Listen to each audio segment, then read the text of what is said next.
Since the release of Kirby's Epic Yarn in 2010, developer Goodfeel has been creating platformers that have the appearance of being constructed out of real-world materials. And within Nintendo, the concept can be traced even farther back to Yoshi's story on the N64. Now, Yoshi's Crafted World for the Switch continues to mature those ideas with more artistry than ever, taking players on a creative new adventure.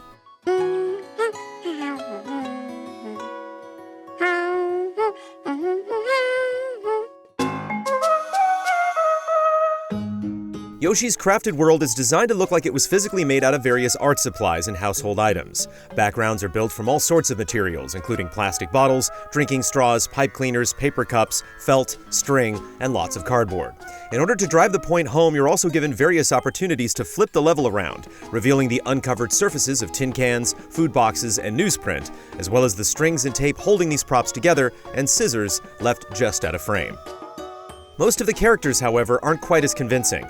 There's a sort of plush texture applied to Yoshi, Kamek, and the various enemies, but it's not as effective as the yarn and wool aesthetics of Goodfeel's past games. That said, there's still a lot of care put into the character designs, particularly the animation. Shy Guys wear different costumes and exhibit new behaviors depending on the levels they're in, and bosses, which are more craftily constructed, are introduced with cutscenes that emulate a stop-motion style.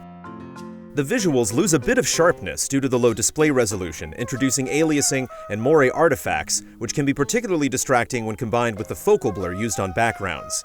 Yet, minor flaws aside, the amount of care and creativity involved in making every level look like it was assembled from objects you could buy at the grocery store is absolutely astounding, and there's enough variety for the game to continue to surprise until the very end. As with most Nintendo platformers, the story elements are just a basic framework that leads to new levels. Baby Bowser and Kamek have botched an attempt to steal the Yoshi Sundream Stone, scattering the gems that power it. So it's up to the Yoshis to find the lost gems before the bungling villains. From a plot perspective, there's not too much that happens along the way, but the handful of cutscenes that do appear are charming and offer some simple dialogue choices to color the interactions. What's far more interesting is the layout of Yoshi's map and the variety of its levels. Instead of sticking to a formula of 6 to 8 major worlds with numerous levels sharing the same look, Yoshi's Crafted World has well over a dozen zones with just 2 or 3 levels each. Through the middle of the game, the map also branches out in different directions, allowing you to explore and tackle different areas in whichever way you see fit. In many cases, even levels within the same zone can have dramatically different styles.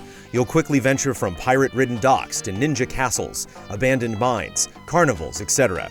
Even familiar themes and enemies feel fresh with a crafty aesthetic, but it's not just the appearance of levels that's different, as stages frequently introduce new ideas and mechanics.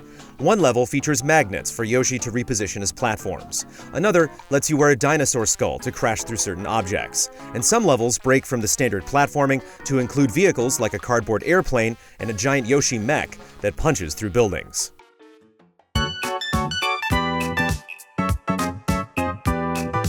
As in past Yoshi games, reaching the end of most levels isn't particularly difficult, but fully completing a level also entails finding a set number of flowers, some of which are only awarded when you locate hidden red coins and finish a level with full health.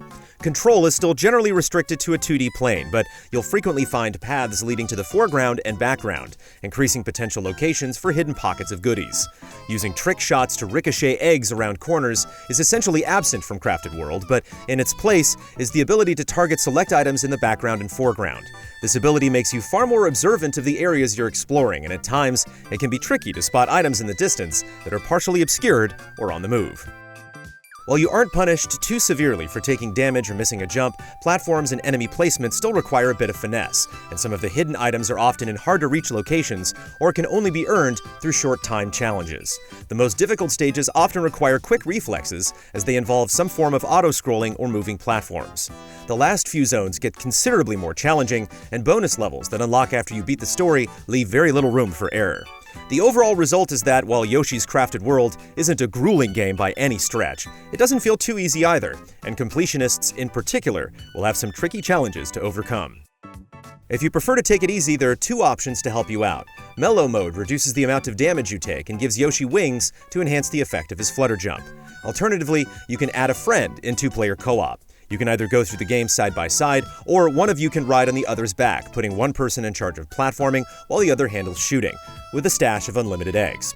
It's great for players of various skill levels to find the best way to work together. For those who want to do everything, there's a lot more than just collecting each level's flowers. For one, after you beat a level, you'll unlock that level's flip side, allowing you to run it in reverse while looking for a trio of Poochie Pups along the way. After you finish the story, boss challenges open up, including speed runs, no damage runs, and other boss-specific goals.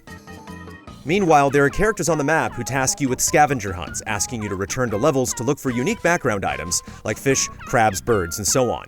These scavenger hunts help you to pay more attention to your surroundings, and they're a good excuse to find other things you may have missed on your first run. It's also nice that the game allows you to exit a level as soon as you find what you're looking for. The trouble is that there are about 3 or 4 scavenger hunts per level, and you can only complete them after you've been assigned that specific quest. So even if you spot a suspicious item and tag it on your first pass, it won't count until a character tells you that they're looking for it.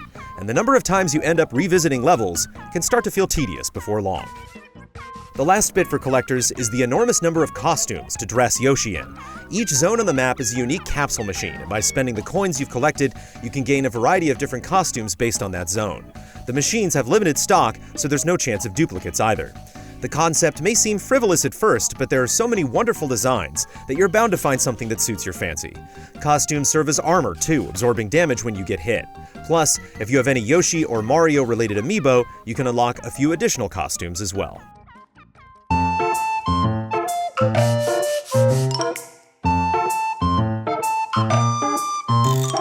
Yoshi's crafted world is beautiful and inspiring. While it isn't all that demanding, it isn't boring, as Good Feel has found a number of ways to make the game continuously fresh and engaging.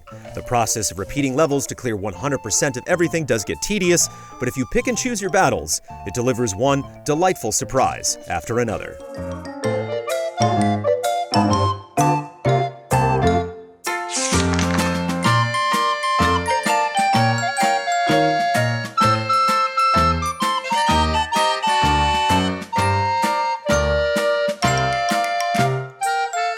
Easy Allies reviews are made possible by generous viewers just like you.